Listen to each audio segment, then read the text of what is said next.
This one is all about those summer energy bills. Hey, good morning, Chanel, Craig, and Jacob. It is heating up in many parts of the country. That means we're going to be turning up our AC. I have all kinds of tips for you on how to lower your energy bill, plus what your landscaping has to do with all of it. That's next right here on Today.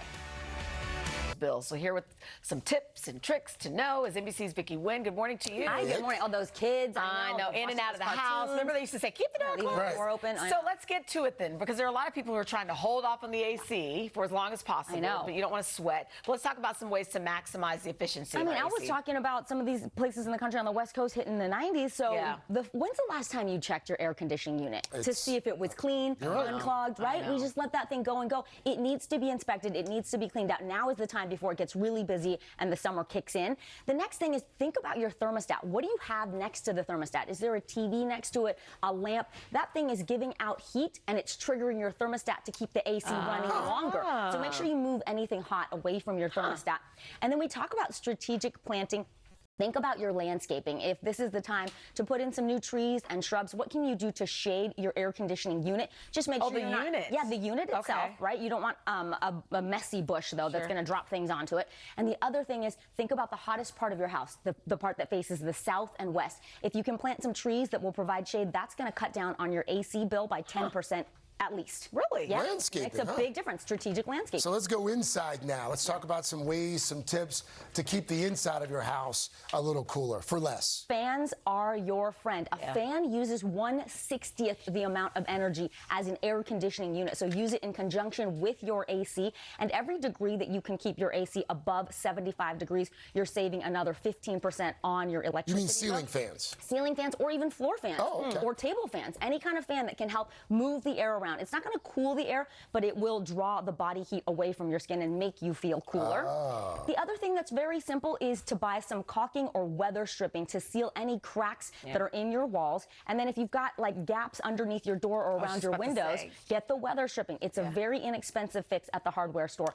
Finally, if you can keep your blinds closed during the hottest parts of the day, you're going to reduce heat gain by 45%, 33% if you keep your drapes closed. So that's a simple one.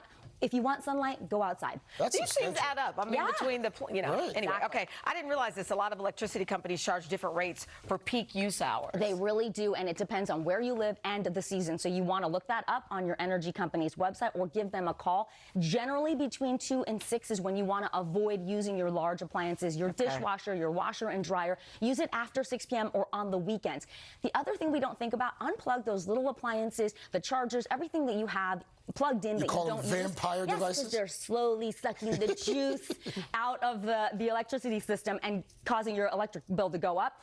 Those incandescent bulbs, think about how many light bulbs you have in your house, lamps in the ceiling. Switch everything to LED. Not only does an LED bulb last 25,000 hours compared to just 1,200 hours for an incandescent bulb, but those older bulbs, they're just emitting heat, which also makes your house hotter. And they cost 3 times as much to run. All right, so switch to LED. I didn't realize this. Our water heaters in our homes are responsible for like 1/5 of our bill? Yeah, 18% of your annual energy bill comes from your water heater.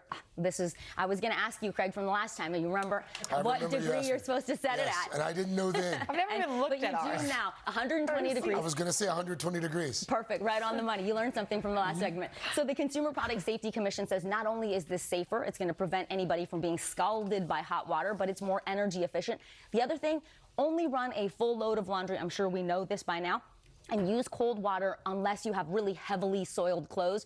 The last part is use the sun. At least start drying some of your clothes outside. And maybe if you don't like how crispy they get, throw them in the dryer for the last 5 or 10 minutes to fluff them back up. But use the sun, use the outdoors to help you. All these things to help. So you know with the credit cards, for example, you'll say, just call, just ask for a discount.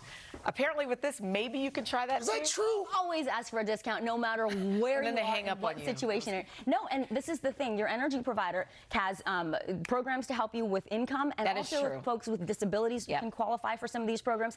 The other thing is a lot of companies want to encourage you to weatherize your home, install Energy Star appliances. We bought some light bulbs through Con Ed, which is here in New York, and the light bulbs were like 25 cents each. So there are programs that can save you up to $500 or more on your energy bill. Okay. Vicky Nguyen. I know. Great tips. Save almost 30% with She's like an encyclopedia. We'll take it. Thank you, Vicky. Thanks, Vic. Yep. Mr. Roker, what are we looking at over there?